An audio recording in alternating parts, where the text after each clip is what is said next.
Thank you, all of you who moved forward. Just as you sit in the back, you ignore my pleas that you move up. No, we don't. It's actually 10, past 10. Good morning. Good morning. Today, Dr. Pam Robbins is going to talk to us, as you all know, about something I can't remember what the topic is.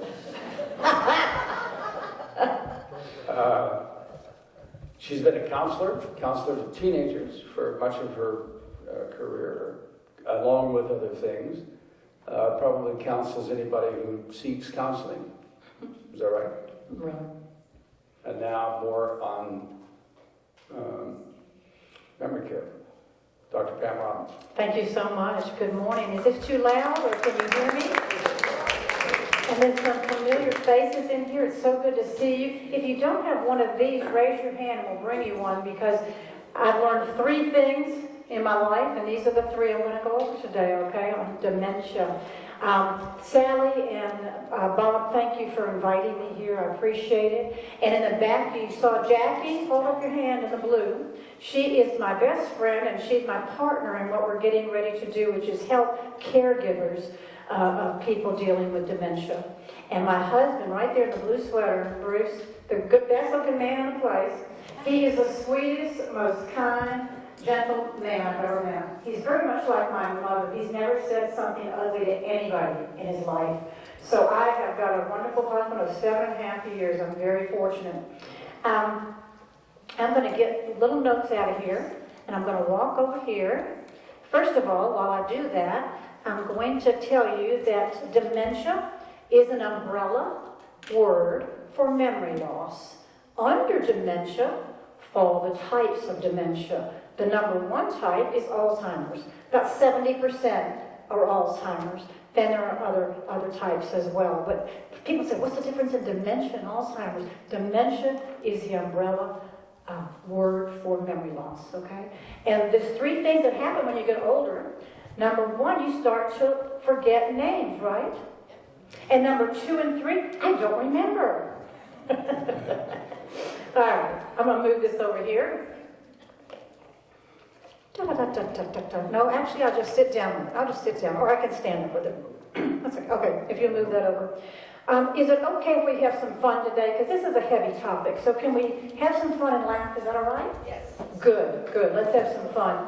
And if you want to learn more about what you're hearing today and want to dig deeper and learn more, we'll give you an opportunity at the end to do that. All right? Because this is a huge topic. There's over 6 million people in the United States who have dementia, and almost 500,000 people are in Florida with dementia, so it's a very common disease. So we're not alone. We're going to be at the end, we're going to do a drawing. I've written a book called What's So Funny About Dementia. These are all true stories, and they're a riot. And then there's some helpful hints with each one of those. So we're going to do a drawing at the end for 3 books, and then a drawing for 1 hour of free counseling from me, and we can counsel about anything you want. Grandchildren, children, dementia, whatever you want. I'd love to meet your needs. Okay? And then, how many of you in here, they used to call it senility, remember? Yes. And hardening of the arteries. That was the other one. How many of you know somebody in your family tree that had either senility or hardening the arteries or dementia or Alzheimer's? Okay, look around, because we're not alone. This is a disease that's affecting almost every family. So we're not alone. We're going to learn 3 major things today. The number 1 is on your list. You see your orange sheet? Would you read with me lesson number 1 we're going to learn? Let's go. People with dementia say and do some of the strangest things. Got that? That's the first lesson. These are the 3 strongest things that I've learned working with people with dementia. They say and do the strangest things. I want to tell you a little bit about my family. I grew up in Atlanta, Georgia. I had a brother, my parents, and my dad worked with Coca-Cola. There's an executive there in Atlanta. And he got a phone call one morning, and it was the police chief and the fire captain of Norwood, Massachusetts. Anybody know where Norwood, Massachusetts is? Okay. Well, they said, Mr. Allen, we think you need to come and get your mom. And he said, why? And they said, well, she's burned down the kitchen twice now. And he's going, hi, hi, hi. So we went up and he picked up my grandmother, we called her Nana, and he brought her home. And we had never dealt with forgetfulness or dementia in our lives. One thing, we had 4 bedrooms and 3 baths, so we had plenty of room. But one thing we found is we kept running out of toilet paper. So, one day we had breakfast, we sat down, we all had breakfast, and everybody got up except for me and Nana. And I was listening to her stories. From the top 3rd floor, I heard, hey, can somebody bring me some toilet paper? And then the 2nd floor had a bathroom, and I heard, we're out of toilet paper here. And then the 1st floor, I heard screaming, somebody help, there's no toilet paper. And I'm 14 years old, and I'm thinking, what in the world has happened to the toilet paper? So I was going to be a detective. Nana's sitting there drinking her coffee, not even smiling, oblivious to the whole thing. I went to her room, and I went under her bed, and I picked up her suitcase, and I put it on the bed, and I opened it up, and when I looked at it, what do you think was in it? How many rolls do you think were in there? 24, thank you, you got it. 24 rolls of toilet paper. Why would anybody hoard toilet paper? I don't know, but people do some crazy things. So we discovered that. So let's repeat that one. Let's repeat number 1. Ready? Let's read it together. Lesson number 1 says, say and do some of the strangest things. They sure do. Number 2, we're going to read this one together. Ready? People with dementia can experience personality changes without provocation. Anybody experienced that before? They're happy one minute, the next minute, they go off like a firecracker. Okay, well, let's fast forward 30 years. My father retired from Coca-Cola. I was living down in Sawgrass here with my husband and 2 little boys, and they wanted to be near their daughter. So they moved down here, and they wanted to be on the water because my dad was a big sailor, and he had a sailboat. So they moved on a waterfront, and they could sail. And retirement was great. They played bridge with couples. They had people over for dinner. They played tennis at the Palm Beach or country. I think there's some tennis players back then. They used to play with my dad, the Rinky Dinks men's group, and they played tennis on the tennis teams. And they just enjoyed thoroughly their retirement. Well, life was very, very good. They got to go boating in a sailboat and go to the ocean every weekend, and they just were enjoying retirement. Any of you really enjoyed your retirement? Good, good. Life was very good, was very, very good. And my mom, who was the sweetest person in the whole world, just like Bruce, never said a cross word to anybody. Precious, precious woman. All of a sudden, she started to get forgetful. And we were really worried when she lost where she was going. She was coming to get my sons to babysit, and she didn't know where she was. And she'd taken that trip a lot of times. And so we said, we better take her to a neurologist. So we went to a neurologist's office. We opened the door, and the place had about as many people as here right now, all in chairs. And we went, wow. And so we found 3 chairs that were together, and we went and sat down. I didn't realize when somebody has Alzheimer's, they get agitated very easily, especially when they have to wait. Well, we waited for 1 hour, and now we're going on to 2 hours, and my mother is doing this in her seat, squirming, and she's doing this, huffing and puffing, so that we all knew she was very upset. We didn't know what to do. We were like, oh dear, what's the matter with Mom? And then, all of a sudden, the door opens, and in walks this extremely obese woman, and she has on hot pink spandex pants with purple flowers on them. And then on the top, she had on a halter top, so you could see her stomach, and the top was purple with hot pink flowers.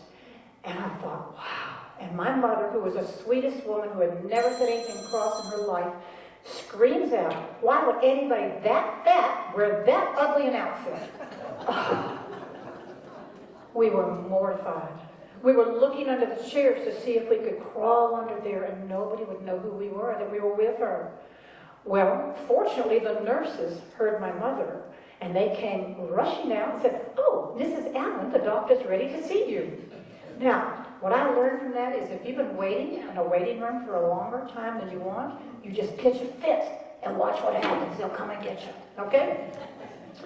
So they came and got my mom, and we went back to the doctor's office, and he came out. He was so sweet. He held her hands, and he looked at her, and he said, "Welcome, Mrs. Allen." And she was, And so he said, "Now tell me, why did you come to see me?"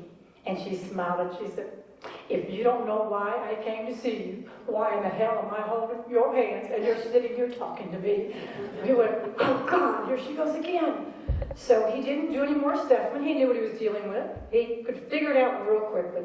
That was our introduction to the fact that people say some of the craziest things and do some of the craziest things. So let's repeat the lesson one more time on lesson number 2. You ready? Let's do it. Let me hear you say it. Number 2. People what? Without provocation, they can change their personality. Lesson number 3 is caregivers need the most care of all. I have learned this from my own experience with my family to many people I'm dealing with now. I'm at Vickers Landing, and I'm telling you, the caregivers, I love them unconditionally. They need so much care and so much help because they're doing this, and it's not an easy job. It's a terrible job. So, my dad, who was very gregarious, he was physically fit, he was active, he was having a ball playing tennis and all these other things. All of a sudden, I saw over the next 5 years, he said, "I can take care of Mom by myself. I'm fine. I don't need any help." Over the next 5 years, that gregarious, I'm saying it right, happy man became very sullen, kind of withdrawn. He had repeated the same answer to the same question about 1,000 times a day. And he could no longer play tennis because Mom didn't want to be left alone. And she would cry when he left, and he didn't feel like he could do that. They no longer could go out in their sailboat because he could walk her down to the dock, but she wouldn't step on the dock. She was afraid. And then she became afraid of water. And we were raised with water all our lives. And they didn't have their friends over to do bridge anymore because she couldn't remember the cards. So his whole life came to a screeching halt over those 5 years. And I found that he was very depressed, he was very lonesome, and felt very unappreciated. And that's what happens to the caregivers. Well, I finally talked him into saying, guess what? We need to put Mom in a nursing home.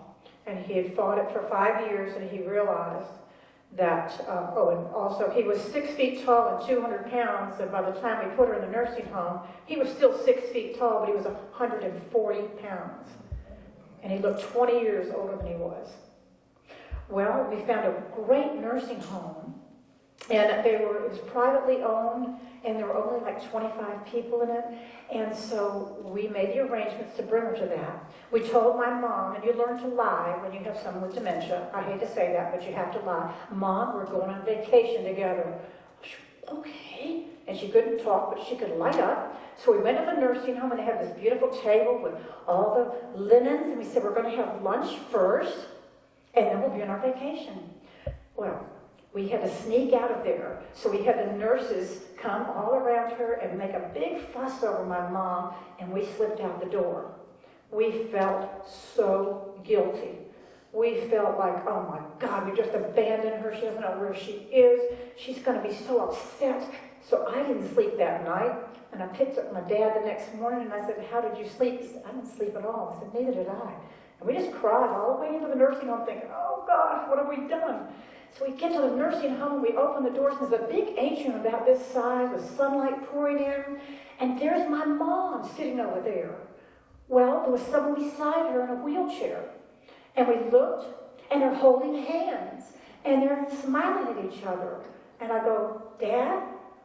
And he looked at me and said, "What the heck's going on?" I said, "I'll go talk to the nurse. I'll go find out." So I went up to the nurse and I said, "Mrs. Allen's here for the first day. How's she doing?" And they said, "Oh, she's doing very well. She and Mr. Davis are married, and he's 92.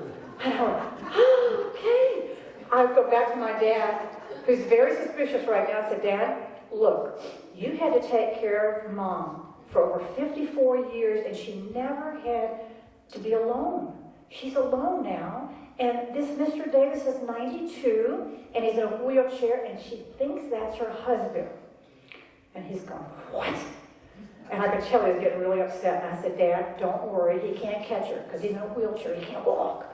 He said, that's not what I'm worried about. He said, this nursing home has cost me a blooming fortune. Do you think Mr. Davis would take half the bill?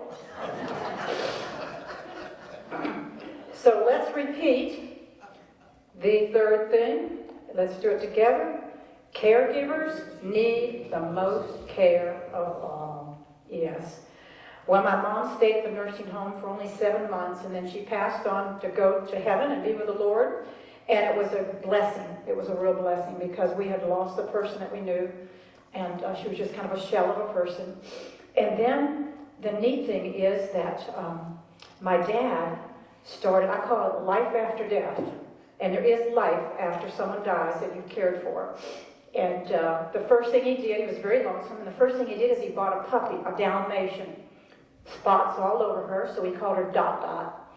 And Dot Dot and Dad had the best time. They went everywhere together. She slept in his lap. They were just buddies, and he needed that because he needed to re-entry, almost like coming from a rocket ship. You re-entry into society after you've been isolated like that. The next thing he did is he sold his big sailboat, and he got a trawler. Anybody know what a trawler is? It's easier to maneuver, and he and Dot Dot would go to Fernandina Beach on the trawler. They'd go to St. Augustine on the trawler, and he started to live again. He started to smile again, and he started to put on a little bit of weight, which was good. I cooked meals for him all the time, but he started to fatten up a little bit. And the third thing he got is he got a girlfriend. My parents had good friends in Rhode Island when they were growing up, and one of the friends got in contact with my dad and heard she was a widow, and they became boyfriend and girlfriend until my dad died. So he had a full life after death, okay? And so let's read again. The third one, nope, we did the third one, never mind, okay? The thing about this is that my dad lived 5 more years. He did. He had a great 5 years. And then he died and went to heaven. And I know that about heaven that we have the mind of Christ when we go. And so we don't have Alzheimer's anymore. So I'm sure there was a reunion there with the two of them just talking about old times. And someday I'll see them there.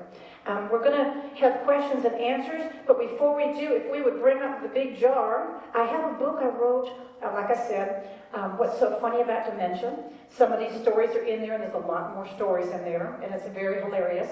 And there's also a lot of things that you can do if you're dealing with someone with Alzheimer's, because I had nobody to help me, and my dad didn't. There was no Alzheimer's organization. There was nothing.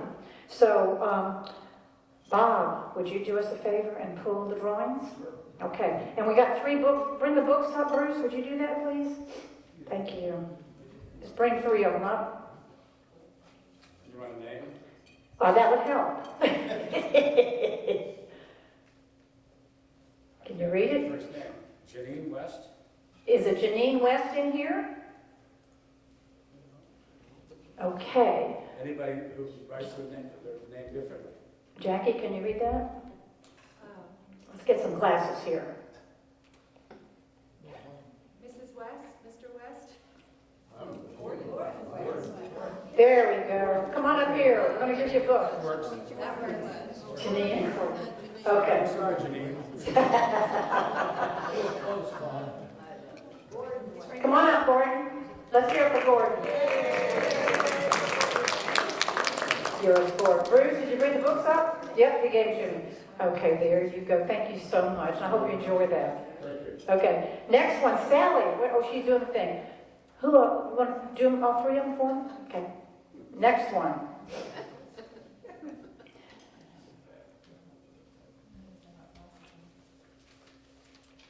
Janine East.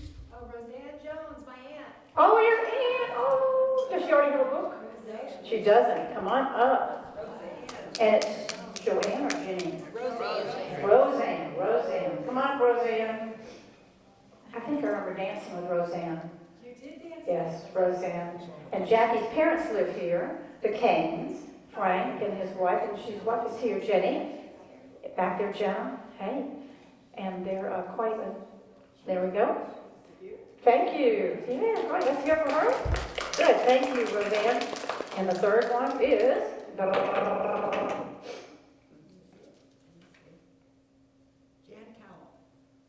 Jan who? Jean. Oh, Jean. Jean, how do you pronounce that? Jean Cowell. Is she here? She said she didn't fill one out. None of us have our glasses on. Yeah. Okay? Jan Callis. Jan? Cowie? Cowie. Is there Jan or Jim Cowie? Jim, right here. There he is. Come on up, Jim. Let's hear for Jim. Yeah. Here we go. Now, thank you so much. I hope you enjoyed that. Yeah, good. This is for a free hour of counseling. If you don't need it or want it, give it to somebody else. We need handwriting. We do need handwriting analysis. Okay, that looks like Candy Spalding or, oh boy, you live here. Carolyn. Is there a Carolyn? Is there a Carolyn here? Carolyn Spartan? Carolyn? Spartan? Is that you? Good. And how do you pronounce your name? Carolyn. Spalding. Thank you so much. And you are going to get the 1 hour of counseling, okay? To your mom. Good. And what is her name? Jill. Okay, so we're going to, if you can meet me at the end and I'll get her name and number. Good. Thank you so much. Let's hear for her. Good job. Now we're going to open it up for questions and answers, but I want to say that this is an audience filled with very, very successful people, and you all have stories. I would love to hear some of your stories sometime if you have time. I'll email, if you filled out one of these, I'll email you to thank you for being here, and just let me know if you want to share your story with me. I'd love to hear it. And I just admire all of you so much, and thank you so much for being here. What questions do we have? I'll try to answer them. There we go.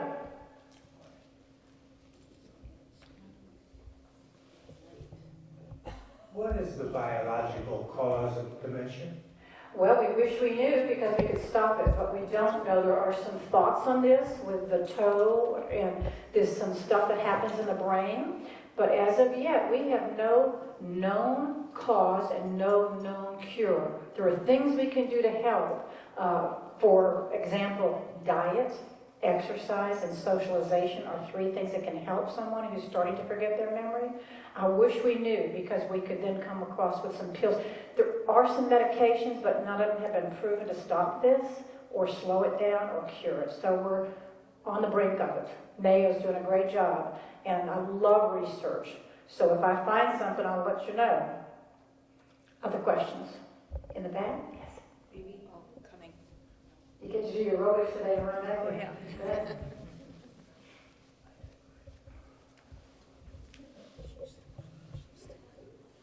Hey, my question is this.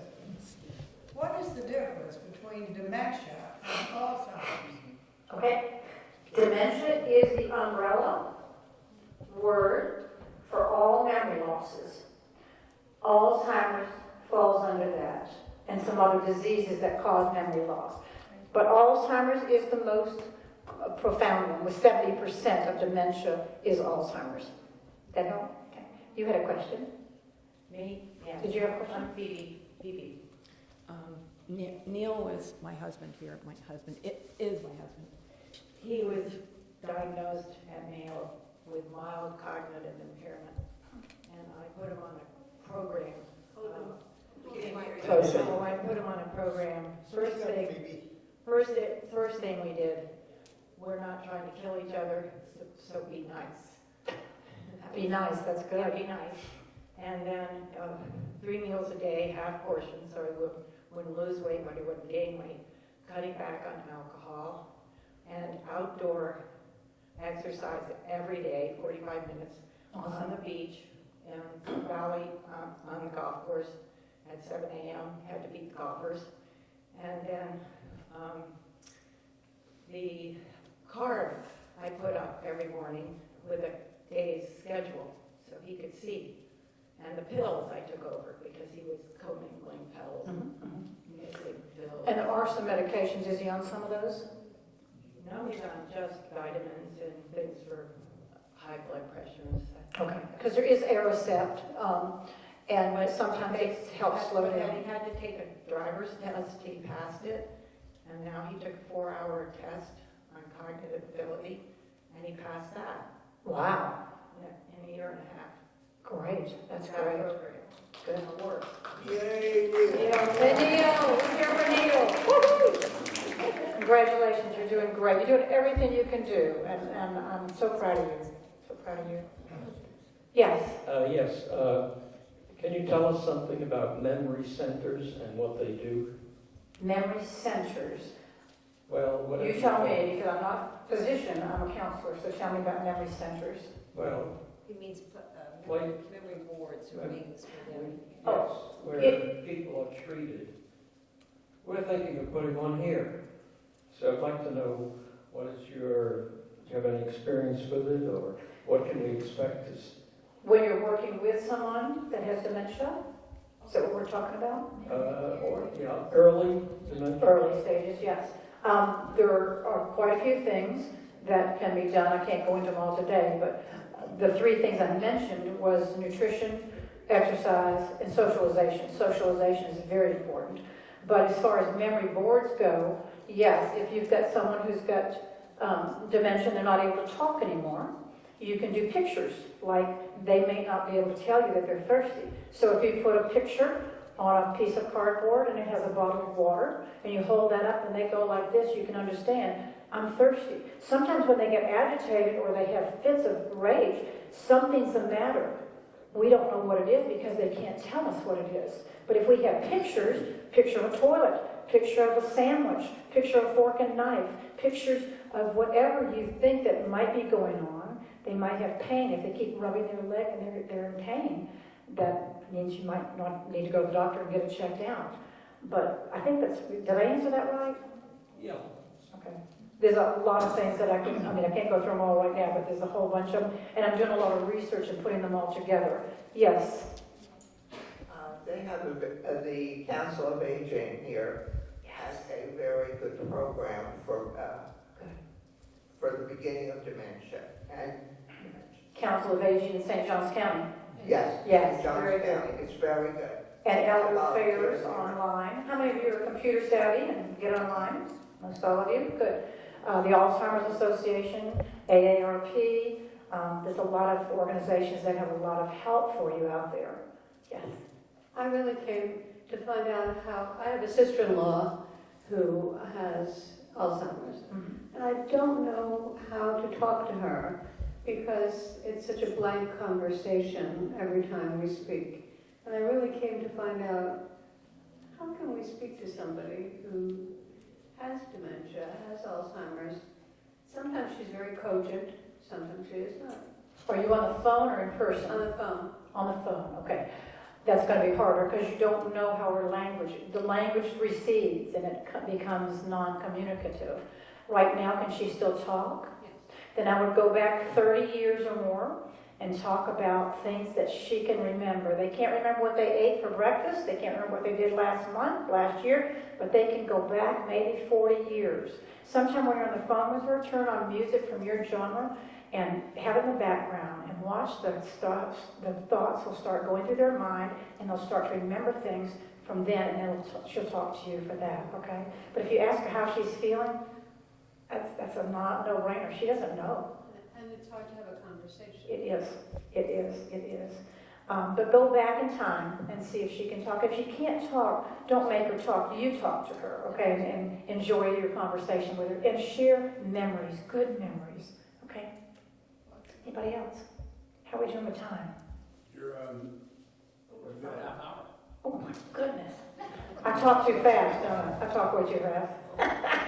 Yes, I want to add something. I went to see someone that I know very well and recently who has dementia and is extremely out of it, so to speak. And I found myself trying to reminisce about the old days.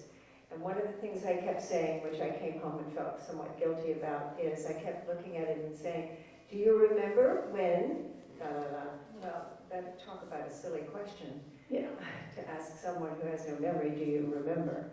And so to answer your question, Carolee, you know, I think the next time I go, I'll just start talking about the event rather than, because I think the natural human instinct is for us to work hard to try to engage people, and we're overworking that. You know, you have to accept the fact that they're not engaged. And sometimes they're too embarrassed to be engaged because they know their conversation's not like it used to be. Exactly. Picture books are a wonderful way to share. And you don't have to ask them, do you remember? Just go through the picture books or albums or old pictures, because that stimulates that part of the brain that brings up some memories.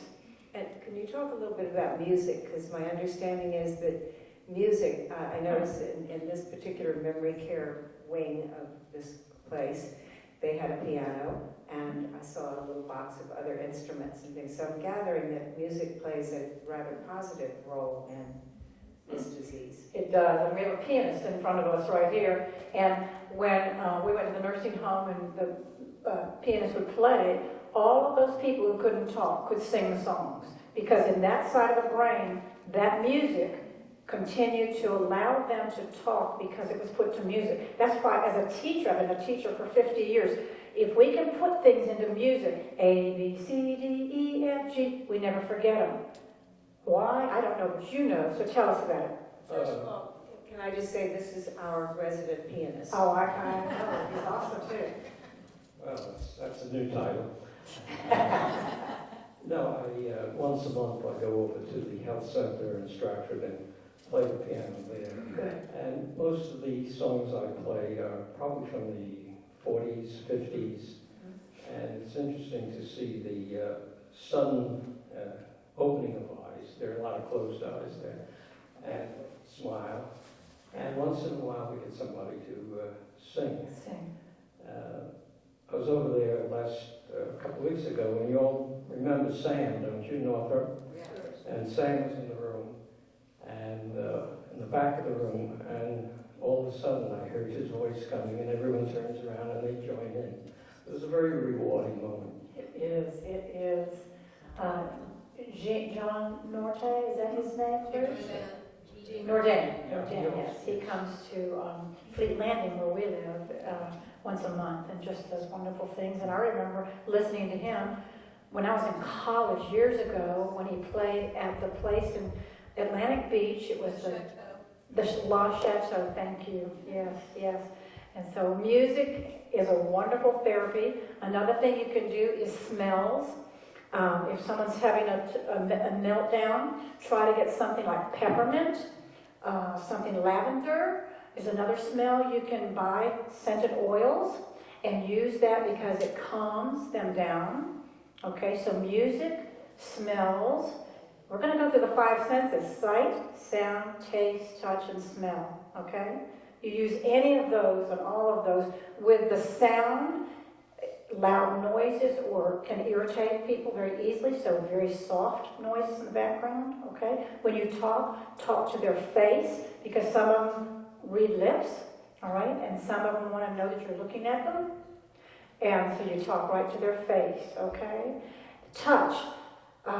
When my mom was in the nursing home, I kept saying, could we bring in stuffed animals or baby dolls because they have nothing to do with their hands? And they said, no, they'll flush them down the toilet. And I thought, let them flush them. They've got to be calmed down. So I encourage a baby doll or a stuffed animal that they can touch and feel. Another thing is different fabrics. You can bring in different fabrics and touch their hands with it, so you're stimulating that part. We learn by sight, sound, taste, touch, and smell. All right? And when we learn something, if we include more than, like I'm just talking right now, you're going to remember probably 20% of what I'm saying. But if I was talking and having you do something, you'd remember a lot more because you're using more than one modality, okay? If you can use 3 modalities, touch, sound, and sight, you can retain about 70% of what you're learning, okay? that's very interesting. When I was visiting this friend, there were at least 3 people that I noticed in a group of about 8 who were holding stuffed animals and taking care of them. It's comfort, yes, and nurturing, yeah. Being able to take care of something, you have a question, yes.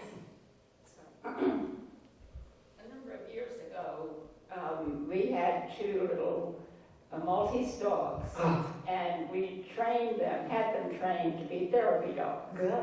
And I used to take them to the nursing homes. And I remember particularly one man who they said hadn't spoken even in quite a while. And the little dog on his lap, and he started petting it, and he started saying, doggy, doggy, doggy. That's so sweet. Yes, animals, I forgot to say animals. Yeah. Animal therapy, yes. And have them be around animals, or have somebody who has an animal, bring them in to let them pet them. Again, sight, sound, taste, touch, and smell. Any other questions? Yeah. Is when we start forgetting names or having difficulty recalling names, is that a sign of dementia or Age, sign of age. We all kind of get that way, so don't panic. If you forget where you're going and you've been there 100 times, that's when you start to think, something's wrong here. And should we do something about that other than? I wish I knew we could do about it, because I can't remember names. I called you David, didn't I? Bob. Yeah, I'm not convinced I can remember names 50 years ago. I mean, I personally wonder if that's dementia or just a name problem. Those are just common things with aging, but with dementia, they stop being able to do their normal things in life. They may not be able to make their bed anymore. They may not be able to, their speech starts having to really grasp for words because they're not coming to them. Not just names, but just words in general. So it's just a whole different level. And there are stages, and I've got all this, I'm building a website right now. All of that will be on the website, on the different stages and what to look for and all. But forgetting names is a very normal thing. It is. I've been lax about making the bed for 50 years, too. Well, we can teach a dog to do tricks, so you might have think. Other questions? Any other questions? Yes.